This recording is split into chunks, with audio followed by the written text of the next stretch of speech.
Hi everyone, welcome to the show. Thanks for checking in. My name's Sean Oscar. I'm going to go through something that might be a bit controversial today, but I thought I'd give it a go.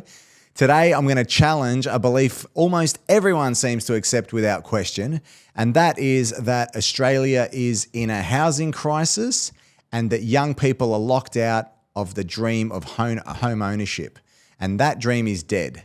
But in my opinion, it's not a housing crisis. What if what we're really facing is a spending crisis, a lifestyle crisis, a crisis that the media and the system, even the culture itself, is gaslighting you, I guess, into believing that you're a victim so that you keep spending and stay dependent.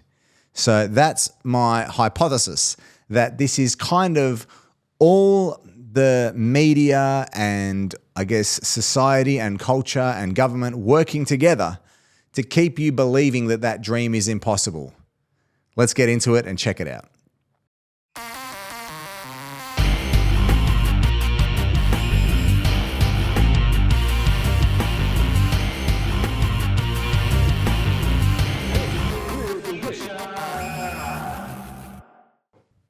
Okay, here's my hypothesis.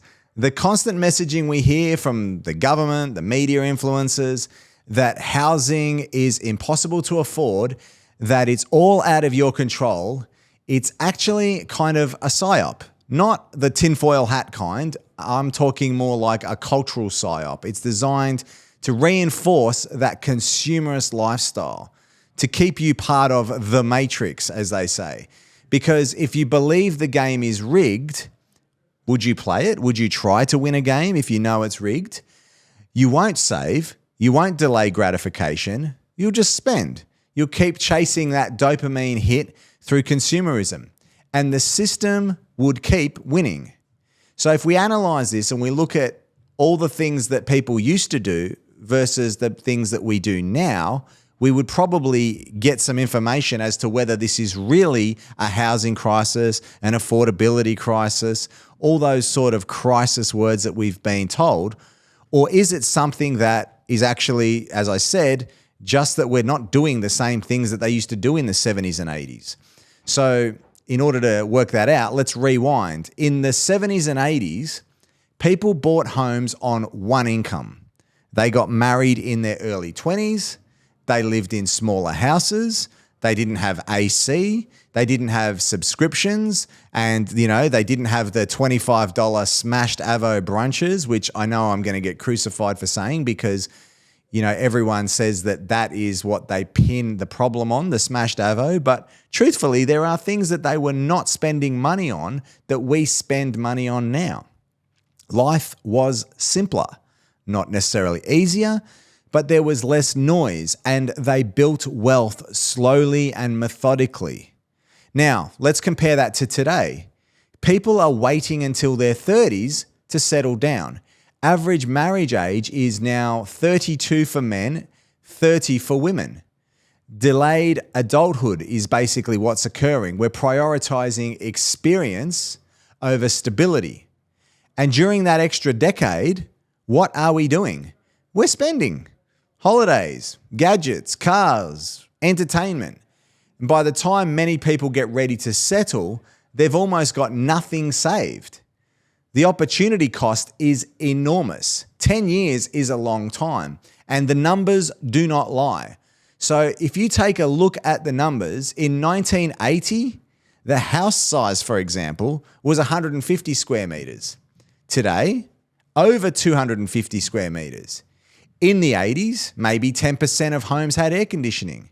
Now, it's over 90%.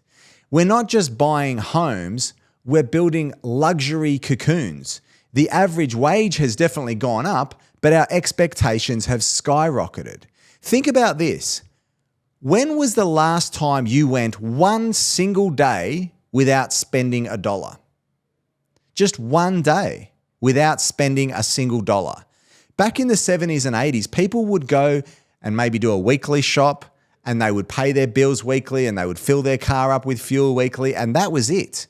And they would basically not have these constant strains, these constant little termites eating away at their money every single day. We live in a society where it's almost impossible to go a single day without spending $1. Spending on essentials has gone down as a percentage of income, but discretionary spending, entertainment, dining out, lifestyle has all gone up. And the saving rates, well, obviously they've dropped off dramatically. So we're living larger and we're saving less. Now, is that a housing crisis or is that a lifestyle problem? You tell me. Think about the effects of compound interest. Like when we talk about finance, we use this concept called compound interest. When you're in school, you probably do the calculation that you get interest on interest. But if you look at it as a concept of living, if you look at it in terms of your whole life and compounding effects of your wealth, you would understand that the earlier you start, the more you gain. And if we modeled two people, one starts saving at 25, one starts saving at 35, same annual contributions, the one who started earlier ends up with almost double the wealth by the age of 75, just by starting 10 years earlier. Now, that doesn't really account for things like home equity or real estate growth. That's just saving. You end up with nearly twice as much in that last 10 years. So wouldn't this apply to couples as well? If you had two people saving $5,000 each, and then when they get together, they're able to combine their savings and combine how much they can save. And if they could save, say, $15,000 together, if they married and started young, the compound effect on that would be massive. But also, if they wait to start that journey at 35, they'll always be chasing the numbers of the 25-year-old. The numbers make it clear you can't delay the start line and expect to win the same race. And as someone who has worked, I guess, in this industry, I've worked with countless clients over the years and good people and smart people who say they want financial freedom. But when it comes down to the choice between, say, an investment property or a brand new car, which would monthly cost about the same, often they would pick the car. When they could be building equity, they're building debt. And I get it. A shiny car feels good. Now, property feels hard, distant, complicated, but it is one of those things that if you fast forward 5 years or 10 years, the difference is enormous. One is still paying off a depreciating car, and the other has an asset that's grown in value and helped them leap forward. It's not about blame. It's about seeing the long game. And I guess, look, before I move on, I want to show you something. Take a look at this graph. How many 20-year-olds have traveled overseas from 1980 to now? I think this explains so much. You can see that 20-year-olds of 40 years ago were not really overseas travelers. Now it is basically a rite of passage. Now, I'm not saying don't travel, but when lifestyle becomes before building a foundation, don't you think something's off? We've gone from building first to consuming first. And most people never really ask what that costs them. And here's another thing to consider. Take a look at this graph.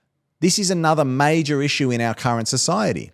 It's a snapshot of the average debt held by a 30-year-old from 1980 and a 30-year-old today.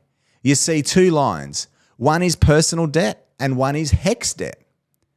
In 1980, personal debt was minimal and HECS debt did not even exist. Fast forward to today and it's a different story. HECS debt alone now sits well above $20,000 for many graduates. And take a look at this excerpt from the TV show SBS Insight. Take a listen to this person's story here. I currently have $83,000 in HECS fees. I did a Bachelor of Business majoring in event management with a second major in marketing. And then I went on to do the beginning of 2 master's degrees in a similar field. During the master's, I was having trouble supporting myself and also doing my schoolwork. So I had to actually drop out because I wasn't receiving any government funding from that. So I pursued event management. I never quite earned over the threshold to be able to pay those HECS fees back. So over that period of time, interest was accruing on my debt and it kind of got a little out of hand. Now, isn't that a systemic failure? This poor woman looked at higher education as a golden ticket to getting a higher paying job, a greater career, and it's left her with a debt of $83,000. Now, if you add to all this the rising personal loans, credit cards, buy now, pay later schemes, and suddenly we've got a generation starting life in a financial hole, and that is a massive systemic failure. And to my point, it's all working together to keep people down and everyone believing that there is no way out. Well, maybe because we're all doing the same things. We're all going into this cycle. No one's really talking about it. And the media doesn't say, well, hang on, these are the things they used to do, and whereas these are the things we're doing now. You see, the media even frames that as good debt, because it's attached to education. But is it really good if it delays your ability to invest, to save, or to start a family? How is that good? When you're starting off, what is the purpose of all this education? What is the purpose of all these luxury products? Ultimately, it is to build a better life. But if that's all going to be short-lived, why would you do it? And this is the other half, I guess, of the psyop that I see, is that education is a gateway, but it's one that begins with chains. So let me tell you that it is possible. Let me give you a real simple scenario. 40 years ago, getting a home loan was tough. Banks would lend you 2 or maybe 3 times your income, and only with a big deposit. Strict rules around this as well, and you often had to have something which you don't need today, a male guarantor. Today, if you've got a stable employment and a decent credit score, you can borrow 6, 7, sometimes 8 times your household income. So that's a massive shift. A working couple with $50,000 saved between them could absolutely get into the property market, in my opinion. Obviously, people are going to push back on this and say that there's, circumstances where that doesn't work. But you probably qualify for the first homeowner's grant. These are all things that did not exist 40 years ago. They have changed the way the world works, and you can even now get incentivized to get into your own home, that you can get in at high loan-to-value ratios where you don't pay mortgage insurance. So the lending power is there. The support is there. The opportunity is real. So the question really becomes, where is your money going? What choices are you making that are keeping you out when the doors are more open than you would think? That's really, I guess, the question I'm asking is, in the middle of this housing crisis where no one can afford a house, why aren't we talking about what could be done? So here it is. The system benefits from you feeling defeated, from you blaming the market, the rich, the baby boomers, because if you're a victim, you'll never try to escape. You'll spend, you'll scroll, you'll stay hooked on the very lifestyle that's making you poor. But is there another way? And here's the thing. You don't have to do any of this. This isn't about guilt or pressure or preaching. You can, however, live how you want. But if you want to be free, if you want to be independent, if you want to own your own time and not be owned by your bills, then there is a way. And that's my point. It doesn't mean that you have to take that path. I just don't want people to continually complain when it looks like, to me, there are options out there. And I know that it is very unpopular to say this. And I know anytime you push back on these general, I guess, truths, these generally considered media truths, then you're going to look for opposition. But I believe it is doable. I think it's possible, but it does require sacrifice. It means choosing simplicity over status, long-term over short-term. It's not easy, but the choice is there and is available. I think we need change. We definitely need government change. We need policy change. We need leadership. And yes, the government needs to be challenged. But let's be real. It won't be challenged by those living off the system. It won't be challenged by people who are dependent on the system. It will be challenged by those who have built something, by people who are independent, successful, unshackled. These are the ones that can't be bought, that can't be bullied, who don't need a handout or a headline to survive. And I know that probably sounds harsh, but if you look at the most recent problem that we had, call it about 3 or 4 years ago now, where people were forced to comply because they had no choice. And if you look into the statistics of that, you will see the people who complied the least and pushed back the most were actually those with some financial independence, those who were concerned and able to question and able to stand their own ground and fight back a little bit. That's who we need to be aiming to become. Not victims, not dependents, but purposeful, independent, free thinkers, people with resources to say no, with clarity to see through the noise, with the freedom to stand up and lead. That is the goal. That's the mission. Not to survive the system, but to rise above it and reshape it and not be forced to agree with different clusters and different groups. Everyone should be able to have their own opinion and be able to push for what they think's best without having to cling to an ideology. Anyway, that's my summation. Thanks for listening. Let me know what you think about this.